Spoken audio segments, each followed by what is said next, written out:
जबाबदारीने वापर.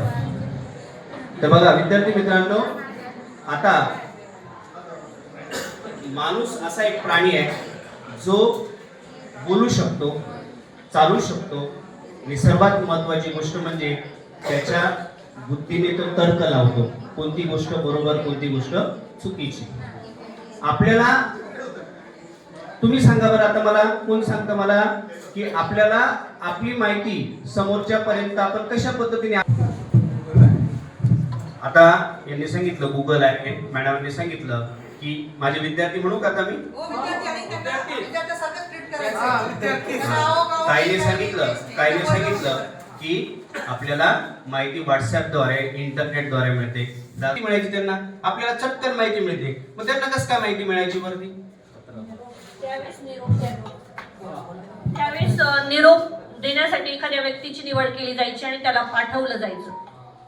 बरोबर, छान सांगितलं, छान पद्धतीने ताईने सांगितलं आपल्याला. म्हणजे निरोप देण्याच्या पद्धतीचा एक इतिहास आहे, तो तुम्हाला माहिती का?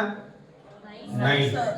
त्याचा असं आहे की फार आपण तुम्हाला सुरुवातीला सांगितलं की माणूस बोलू शकतो, चालू शकतो. ताईने सांगितल्याप्रमाणे एक माणूस असायचा तो निरोप द्यायचं काम करायचं. म्हणजे त्याला पाय होते, त्याला चालता येत होतं, निरोप देण्यासाठी जायचा तो, त्याला बोलता येत होतं, म्हणून तो त्याचा आपल्या कोणाचा तरी निरोप, तो राजाचा निर्भय असायचा, त्याला निर्भय म्हणायचे. मग तो पायी चालत जायला लागला. मग एक त्याला निरोप द्यायला अडचणी यायला लागल्या. मग गाढवाचा वापर करायला लागला, मग घोड्याचा वापर करायला लागला आणि नंतर मग तो राजाचा निर्भय शिकवलेला कबूतर, त्या कबुतराचा वापर करायचा. मग तो काय करतो, आधी डोल वाजवतो, ऐका हो ऐका. मग तो दवंडी पिटतो, दवंडी देणार असायचा. आपल्या गावात दवंडी देणार होता, तुम्हाला माहिती नसेल ते, पण तुमच्या आजोबांना जर विचारलं ना तर नक्की सांगतील ते. आता आपण 7वीला आहेत तुम्ही, त्याच्यामुळे तुम्हाला माहिती नाही ते. तुमच्या आजोबांना विचारा, तुम्ही वडिलांना विचारा, ते तुम्हाला सांगतील दवंडी देणारा माणूस असायचा. मग तो अशा पद्धतीने निरोप पोहोचवायचा. नंतर मग टेलिफोन आला आणि टेलिफोन नंतर मोबाईल आला. आणि आता सगळ्यांच्या खिशात, तुमच्या सगळ्यांच्या पालकांच्या खिशात मोबाईल आहे की नाही? तुमच्या घरी प्रत्येकाचा, कोणाच्या घरी मोबाईल नाही असं कोणी आहे का? सगळ्यांच्या घरी मोबाईल आहे की नाही? त्या मोबाईलच्या साहाय्याने आपण ईमेलच्या साहाय्याने, व्हॉट्सअपच्या साहाय्याने आपल्या मित्रांना काही अभ्यासाची माहिती मागवायची असेल, आपण त्यांना व्हॉट्सअपने आईच्या मोबाईलवरून माहिती मागून घेतो आणि मग त्या शंका करून मी अभ्यास करतो. समाजाचे घटक असल्यामुळे समाज जे साधनं वापरतोय ती साधनं म्हणजे समाज माध्यमाची साधनं. आणि त्या समाज माध्यमांच्या साधनांचा आपल्याला वापर करायचा आहे, पण तो वापर आपल्याला जबाबदारीने करायचा आहे. माता ही समाज माध्यम फायद्याची का तोट्याची आहेत? मग ती एका गाडीवर जायचं आणि ते गाव पात म्हणून जवळचेच सगळे सोयरे असायचे जवळचे, आणि मग त्यांना निरोप पोचवायला जायचं. पण अंत्यविधीची वेळ होऊन जायची, अंत्यविधी होऊन जायचं, दुसऱ्या दिवशी ते नातेवाईक यायचे, आहे की नाही? पण आता लगेच निरोप हे आपल्याला समजून घेणं हे महत्वाचं आहे. पण काही वेळा खोट्या गोष्टी सुद्धा समाज माध्यमाच्या माध्यमातून पसरवल्या जात असतात. त्याच्यामुळे काही गोष्टी विध्वंसक सुद्धा होऊ शकतात.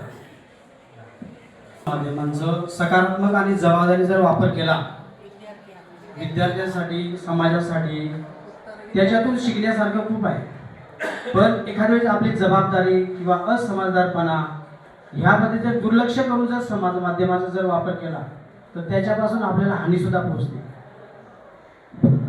फायदा एक आहे की आपल्याला माहिती चटकन मिळते. आपण जी माहिती, आपल्याला जी माहिती नाही ती गुगलला आपण सर्च करतो, लगेच आपण तिथून घेतो. पण या प्रसार माध्यम म्हणजे मोबाईलचा दुरुपयोग हा सर्वात महत्वाचा. जो फायदा आपल्याला आहे त्याचा तोटा पण आहे. आपण असं म्हणू, फायदा तिथे तोटा आहेच, बरोबर. मोबाईलचा वापर बघा, किती मुलं अक्षरशः घरात पाहिलं तर प्रत्येकाच्या घरी मोबाईल हा चालला जातो. मुलं हे लहान मुलांवर त्याचा खूप विपरीत परिणाम होतो. हे मुलं जेवण करत नाही, जेवणासाठी पण त्यांना मोबाईल लागतो, बरोबर. आणि दुसरी गोष्ट म्हणजे लहान बाळ झोपत नसलं ना त्याला सुद्धा आपण मोबाईल देतो, तेव्हा ते झोपत असतं. म्हणजे या वाईट सवय आहे. म्हणजे प्रसार माध्यम जेवढी फायद्याची तेवढी तोट्याची सुद्धा आहे. छान. बघा, दादाने आपल्याला दोन्ही पटवून सांगितले. कोण सांगतं ताई तुमच्यापैकी, कोण सांगतं? तर मी फक्त अभ्यासाचंच बघते. मला आता यांच्या चौकांचं निरीक्षण केलं ना, मला असं लक्षात आलं की जास्त वेळ मोबाईल बघता. ताई हुशार आहे, ताईने सांगितलं की मी फक्त अभ्यासाचंच बघते. आता ताई सांगणार आहे आपल्याला. जर प्रसार माध्यमांचा विचार केला किंवा समाज माध्यमांचा विचार केला तर सर्वात फायदा महत्वाचा असेल तर आपल्याला कोणती गोष्ट चटकन माहिती होते आणि निरोप पाठवायचा असला तर तो वेळेला त्याला वेळ कमी लागतो. परंतु आजच्या घडीला मला असं वाटतं की समाज माध्यमांचा चुकीचा वापर सुद्धा केला जातोय. मला बोलला की सकारात्मक गोष्ट घ्यायची म्हणे. सकारात्मक म्हणजे काय? आपल्या कामाचं आहे, तेवढंच घ्यायचं. माझ्या स्वतःच्या कामाचं असलं का ते घ्यायचं, ते सकारात्मक. नाही. अभ्यासाच्या दृष्टीने जे कामाचं म्हणजे नका बोलू. विद्यार्थ्यांनी उभं बोलायचं. म्हणून तुमचे आठवण काढत होते. चांगल्या गोष्टी म्हणजे ज्या आपल्याला प्रेरणा देतात. आपल्याकडे मागच्या महिन्यात खैरनार मॅडम आला का बघा, त्यांनी आपल्याला छान पद्धतीने अर्धा तास एक भाषण दिलं होतं ना. तुम्हाला सांगितलं आपल्या शाळेत व्याख्यानमाला आहे, त्या व्याख्यानमालेसाठी खैरनार मॅडम आल्या होत्या. त्या खैरनार मॅडमांनी सांगितलं होतं ना, मूल्यवर्धन. मुलांना तुमच्यामुळे मूल्य रुजली पाहिजे. म्हणजे तुम्ही खोटं बोलायचं नाही, खरं काय खोटं काय ते जाणून घ्यायचं. आपण तयार करतो. तुम्हाला पोस्ट माहिती का? नाही ना. म्हणजे काहीतरी त्या मोबाईलवर टाईप करायचं, ते लिहायचं किंवा एखादा फोटो घ्यायचा, व्हिडिओ घ्यायचा आणि तो दुसऱ्यांना पाठवायचा, त्याला पोस्ट म्हणतात. आता याने एक पोस्ट टाकली. आता मी एक प्रश्न विचारतो. बघा बोलवला मी तुम्हाला. आता जिकडे तोंडावर बोट. आता आपल्याला ती राहतेच नाही. तसं नाही, खोटं बोलतोय तो. आपली तुमच्यापासून लपवतोय याला तुम्हाला माहित नाही, पण मला माहिती आहे. एकदा समाज माध्यमावर टाकलेली पोस्ट जी आपल्याला आवडते आपण डिलीट केल्याशिवाय ती डिलीट होत नाही. हा म्हणतो निघून जाते म्हणे. निघून नाही जात. कारण तो मागच्या आठवड्यात जी पोस्ट टाकली होती ती पोस्ट खोटं बोलतो तो.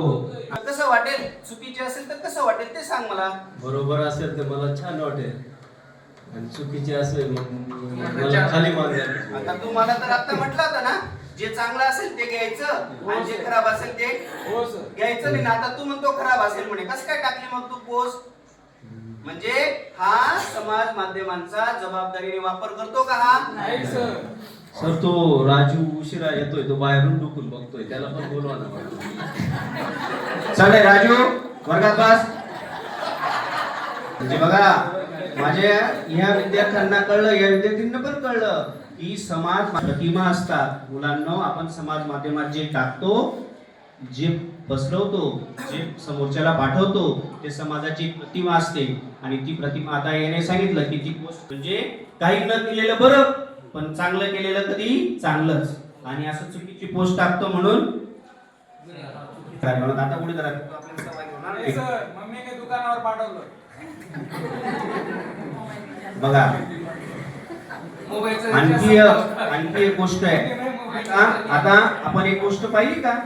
हा खोटं बोलला ना. हा काय म्हटला? ती पोस्ट ना म्हणे मी आज टाकली का उद्या तिची निघून जाते. असं होतं का? का होत नाही? आपण डिलीट केल्याशिवाय असं का होतं? मग मी जर पोस्ट केली, याने केली, सेटिंग असते ओनली ऍडमिन आणि ऍडमिनचा असेल तर तो ती पोस्ट डिलीट करू शकतो. आणि ऍडमिनला वाटलं की ही पोस्ट डिलीट करायची नाही तर नाही होऊ शकत. आणि ज्याने टाकली तो मात्र डिलीट फॉर एव्हरीवन करू शकतो, पण तो विशिष्ट कालावधीतच. दुसरे पाहिलं तर त्याच्याकडे ती चालली जाते. त्याने कॉपी करून दुसरीकडे टाकली तर ती चालली जाते. दुसरीकडे जाते. म्हणजे चुकीची गोष्ट टाकली की आपण त्याच्यामुळे विचारपूर्वक कुठलीही गोष्ट करताना आपण थोडी काळजी घेतली पाहिजे. काय चांगलं आहे काय वाईट आहे तसं मी त्यांना सांगतो. तर मोबाईलला पण एक पत्ता असतो, तो म्हणजे ईमेल ऍड्रेस. तो ईमेल ऍड्रेस सांगायचा दुसऱ्याला. तुमच्या पालकांना तुम्ही आवर्जून सांगा. ऐसा नाही, नाहीतर मग हा माझा ईमेल ऍड्रेस, हा माझा पासवर्ड, तुम्ही तुमच्या पद्धतीने केव्हा पण ओपन करून घ्या. पण मग तो आपल्या मोबाईल, आपल्या ईमेल ऍड्रेसवर काही पण कुरापती करेल. हा हॅक शब्द पहा.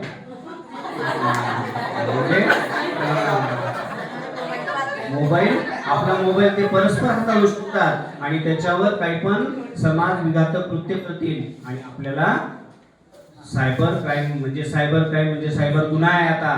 आणि जो मोबाईलवर काहीतरी कुरापती करेल, समाजाच्या विरोधात काम करेल, त्याच्यावर गुन्हा दाखल होईल. म्हणून आपण जबाबदारीने मोबाईलवर मोबाईलचा वापर जबाबदारीने करायचा, त्याच्या समाज माध्यमांचा जबाबदारीने वापर करायचा. म्हणून आज मी तुमची एक प्रतिज्ञा घेणार आहे ती प्रतिज्ञा तुम्ही माझ्या मागे म्हणायची आणि घरी तिला कसं काय सांगू की शिक्षकांनी आम्हाला सांगितली ही प्रतिज्ञा म्हणायला. नाही सर, हा घरी खोटं सांगतो. सरांनी मोबाईल मागितला. नाही नाही त्याला ना मोबाईल पाहायचं वेळ लागलाय, पण मोबाईल पाहण्याचे दुष्परिणाम आणखी असे आपल्या मेंदूचा प्रमाणापेक्षा जास्त वापर केला तर आपल्याला आपल्या बुद्धीवर ताण पडतो, आपल्या डोळ्यांवर ताण पडतो, मानेवर ताण पडतो, म्हणजे शारीरिक आणि मानसिक आजार आपल्याला जडू शकतात. म्हणून समाज माध्यमांचा वापर सकारात्मक सुरक्षित आणि जबाबदारीने करेन.